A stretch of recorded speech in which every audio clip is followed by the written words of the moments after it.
दोस्तों, धरती के बाद इंसानों का दूसरा घर कहे जा रहे मार्स और सोलर सिस्टम के सबसे बड़े प्लेनेट यानी कि जुपिटर के बाद हमें एक ऐसी दुनिया के दर्शन होते हैं जो अपने आप में कई सारे रहस्यों को छिपाए हुए है। अगर मैं कहूं कि धरती के बाद आपको सोलर सिस्टम में कौन सा प्लेनेट सबसे अच्छा लगता है तो शायद आप में से ज़्यादातर लोगों का जवाब सैटर्न यानी शनि ग्रह होगा।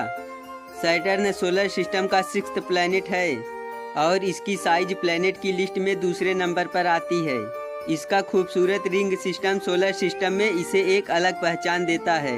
लेकिन क्या आपने कभी सोचा है कि अगर आप सच में सैटर्न की सैर पर जाएं तो आपका एक्सपीरियंस कैसा होगा? 1 सितंबर 1979 को नासा का पायनियर 11 स्पेसक्राफ्ट सैटर्न के पास से गुजरने वाला पहला स्पेसक्राफ्ट बना था। लेकिन जब बात इसको ऑर्बिट्स करने और इसको एक्सप्लोर करने की आती है तो हमारे सामने सिर्फ कैसिनी-ह्यूगेंस मिशन का ही नाम आता है। साल 1997 में लॉन्च हुआ कैसिनी स्पेस प्रोब साल 2004 में सैटर्न की ऑर्बिट में पहुंचा था और इसने साल 2017 तक सैटर्न और उसके मून्स को ऑर्बिट करते हुए उसके एटमॉस्फेयर की डीप स्टडी की थी और सैटर्न को घेरे हुए गैस क्लाउड्स के नीचे छिपे रहस्यों से भी पर्दा उठाया था। तो आखिर सैटर्न के गैस क्लाउड के नीचे इसके एटमॉस्फेयर में क्या क्या छिपा हुआ है, आइए जानते हैं आज की इस वीडियो में। दोस्तों, जैसा कि मैंने आपको अभी बताया था कि कैसिनी स्पेस प्रोब को सैटर्न तक पहुंचने में करीब 7 साल का समय लगा था। सैटर्न को दूर से देखने पर इसकी रिंग दिख रही होगी, लेकिन असल में ये आइस रॉक्स और डस्ट पार्टिकल की बनी हुई है। आपको जानकर हैरानी होगी कि सैटर्न इतने बड़े साइज के बावजूद इसकी ग्रेविटी हमारी पृथ्वी से सिर्फ और सिर्फ 7% ही ज़्यादा है। अब सैटर्न के एटमॉस्फेयर में सबसे पहले आपका सामना अमोनिया क्रिस्टल से बने सफ़ेद चमकदार क्लाउड से होगा, जिनका टेम्परेचर करीब -130 डिग्री सेल्सियस होगा। इन क्लाउड्स की डेंसिटी काफ़ी ज़्यादा है। अमोनिया क्रिस्टल के क्लाउड्स के बाद सैटर्न के एटमॉस्फेयर की दूसरी लेयर में अमोनिया सल्फाइड और अमोनिया हाइड्रोसल्फाइड के बने क्लाउड्स मौजूद हैं और यहाँ का टेम्परेचर -100 डिग्री होगा और यहाँ पर आपको धरती की सरफेस के कंपैरिजन में करीब 3 गुना ज़्यादा एटमॉस्फेरिक प्रेशर झेलना होगा। शनि ग्रह की यह गैसों वाली लेयर इतनी ज़्यादा डेंस है कि सूरज से आने वाली लाइट भी इन्हें पार नहीं कर पाती हैं। इसके बाद 1800 किलोमीटर प्रति घंटे की स्पीड वाली खतरनाक हवाओं वाली लेयर का सामना करना होगा।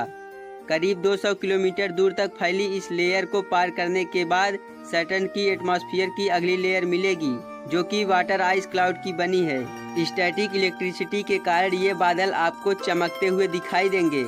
इस जगह पर एटमॉस्फेयर का टेम्परेचर धरती के सरफेस प्रेशर से 10 गुना से भी ज़्यादा होगा। अब इस लेयर के बाद आप सैटर्न की एटमॉस्फेयर में लगभग 400 किलोमीटर अंदर आ चुके होंगे। अभी तक के सफ़र के बाद आप समझ गए होंगे कि सैटर्न एक बहुत ही अजीब और रहस्यमयी प्लेनेट है। लेकिन अब इसके बाद जो लेयर आने वाली है वो और भी ज़्यादा खतरनाक होने वाली है। अभी तक जो टेम्परेचर -100 डिग्री सेल्सियस तक था वह अचानक +100 डिग्री सेल्सियस को पार कर जाएगा।